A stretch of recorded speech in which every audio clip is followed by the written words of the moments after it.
Ladies and gentlemen, hey, hi, how you doing? Welcome back to the channel. Thank you so much for stopping by. The Season 3 update ended up obviously changing a handful of weapons with various different buffs and nerfs, and the long-range meta now after the update is more competitive than ever before, and this is a trend that we've continued to see seasonal update after seasonal update. Things are becoming more and more competitive, which is fantastic for the overall meta conversation, and today we're going over the best weapons for the long-range meta, starting first here with the powerhouse itself that I can no longer center on the screen because they changed that feature with the Season 3 update, but it is the RAAL LMG. It actually caught a couple of nerfs, but it's still just the most powerful option in the game, and if you can land your shots and you can get past the rather obnoxious recoil, this thing's going to shred. Just straight up, it is ridiculously strong. So as mentioned, the recoil, not ideal. This entire setup is basically built to counteract that recoil and make it as accurate as possible. So I got the Stip 40 rear grip, better control. We're tuning to enhance the steadiness and the stability.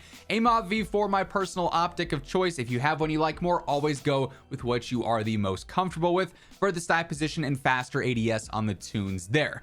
Dune underbarrel here. This is just for general better recoil steadiness and better recoil control. We're tuning to enhance that and optimize that. Shred CP90 muzzle, better vertical and horizontal control, once again helping out with that. And then lastly, the Rhino barrel is for better control and better velocity, so this kind of makes up for not having some of what high velocity ammo would add to the setup. It's not one-to-one by any means, but it's a little something at least, and we tune for the better range and steadiness there.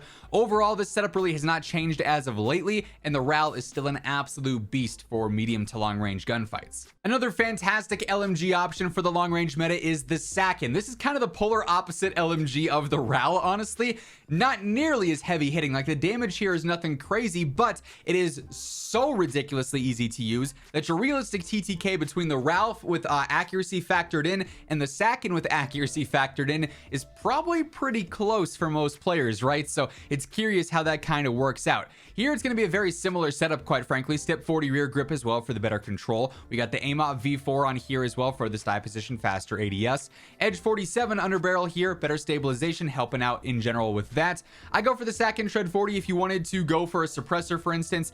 There's plenty of good options here. The Zulu is solid, the Talon is solid, Polar Fire S is really the go-to choice. So if you wanted to switch to that, you absolutely could as well. This is just really making it as easy of a gun as you could possibly make this setup in general, make this behave in game. So better gun kick control and stabilization on the tunes there. Then also Silver Series barrel, better velocity, better range, better control, the all-in-one barrel, if you will here. Better range and steadiness on these tunes as well. Very straightforward, super easy to use, and in turn it really pays off and is absolutely a long-range meta option. Then we got the M13, which is surprisingly good after the Season 3 update. This has kind of been an up and down weapon since the start. It's been really good at times, kind of mediocre at times. It's feeling really consistent, really nice right now in game. I'm really enjoying my time with this personally. Low recoil, really good realistic TTK over range as well. First up here, AMOV V4 yet again for the side position and the faster ADS on there. The 60 round mag, the fire rate here is obviously very fast, so you don't want to be reloading mid gunfight. 60 is kind of necessary, kind of mandatory here, I would say. High velocity ammo, better velocity, better damage range on the tunes. They're going to help out with that mid-range consistency and that long-range consistency. Echoless 80 suppressor, the go-to option if it's available. Better velocity and ADS on those tunes. And then I go for the Echelon barrel over an underbarrel just because it's so easy to use, because you can get range, velocity, and some control out of this, which is super nice. We tune for the better range and steadiness on this as well. Like I said, very easy to use, so that low recoil and good damage equates to a very reliable gun. Now, if you want power, you also got the 7.62 as an option as well. It's this and the RAAL really for the long range meta that bring the power on a just different level, right? Once more, recoil here a lot more noticeable though, so the setup gonna be largely built to combat that. Some AMOV V4 yet again, same deal as always, right? 40 round extended mag is the max, so you got to be running that high velocity ammo, especially here on the Kastov. The base velocity is really not good for long range, so this is kind of a must-have attachment as well. Edge 47, that said, if you wanted to go for lock grip for that extra recoil control, or the Ripper for the extra stabilization, good choice as well. Edge 47 just has very minimal cons here, so that's why I'm always running this basically. Stability and stabilization on the tunes there. And then the Polar Fire S suppressor as well, better velocity, better damage range. We're tuning to enhance that velocity and ADS speed as well.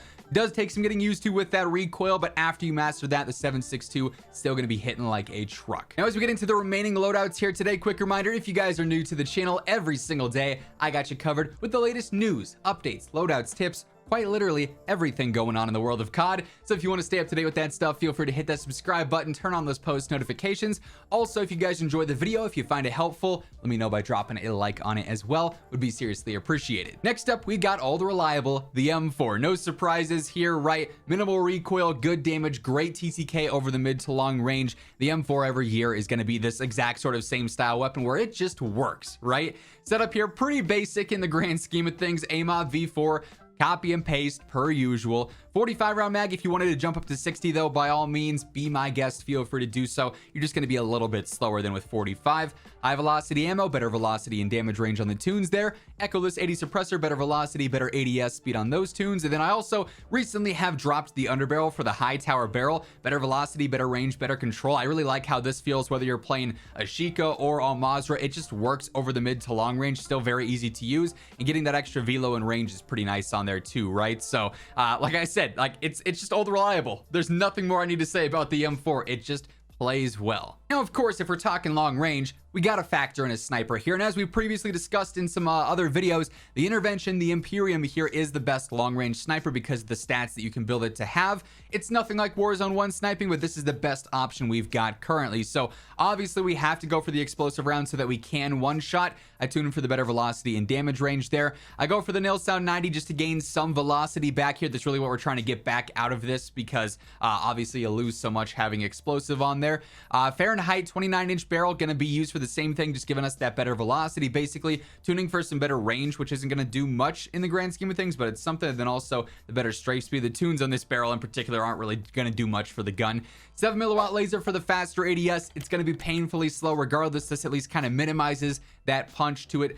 Better ADS speed and sprint to fire on those tunes. And lastly, I don't really like the base scope, so I go for the 6.6 times. It's just a nice little dual zoom, works well for long range. Always go for your preference here for the scopes though, per usual, for the style position, faster ADS on the tunes there. But the one lone sniper in the long range meta right now, none of them are particularly stand out-ish, but this is the best choice we've got currently. Of course, the TAC 56 is also going to be here as well. Despite the slight nerf that it got to the headshot damage with Season 3, it's still frying over the mid to long range, right? Also one of the easiest weapons to use in the entire game. Its recoil is so straightforward. That's why I don't even go for an optic build here. Yes, we're using this at 70, 80, 90, 100 meters, but the iron sights, because of how easy this is to use, just work for me, and I can really focus on making it even easier to use, right? So combat rear grip, better recoil control, tunes to enhance that. 40 round mag or 60, whatever you want to use, go for it. No real wrong answer there.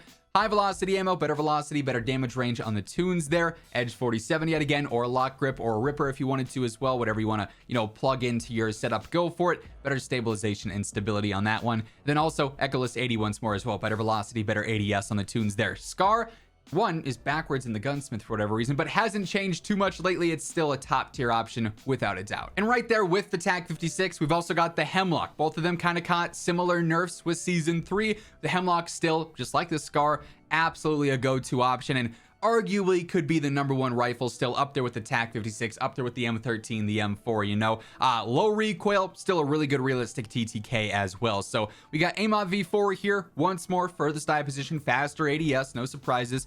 45 round extended mag is that max, so we're all going to be using the same option there. High velocity ammo, better velocity, better range. Echoless 80, better velocity. You could go smoothness or you could go ADS speed, like doesn't really matter which direction you want to tune there on the left. Then also T50 barrel, going to give you a lot of added velocity, range, control, all solid pros there. Better range, better steadiness for those tunes.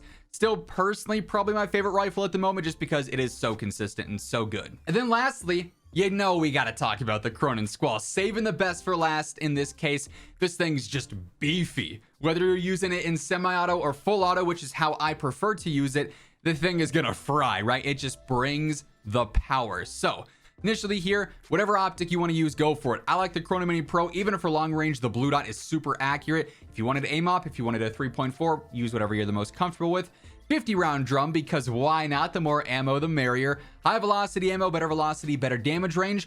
I'm not gonna lie, I'm a little torn on whether or not I want to use Edge 47, the Ripper, or the Lock Grip, or if I want to drop that for the HR 6.8 barrel. This is also a really good choice with that better range, velocity, and control. But for what it's worth in full auto, there is a lot of recoil and a lot of shake when you're shooting over range. So Edge 47 and Ripper and whatnot could really help out with that. You'd want to tune for the stability and stabilization there, but feel free to test around and see what works well for you.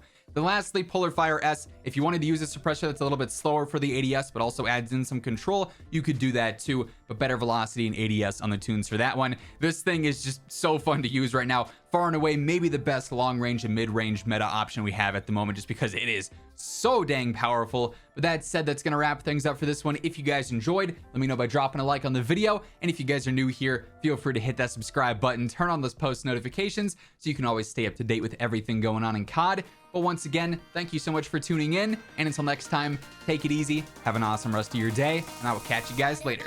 Peace out.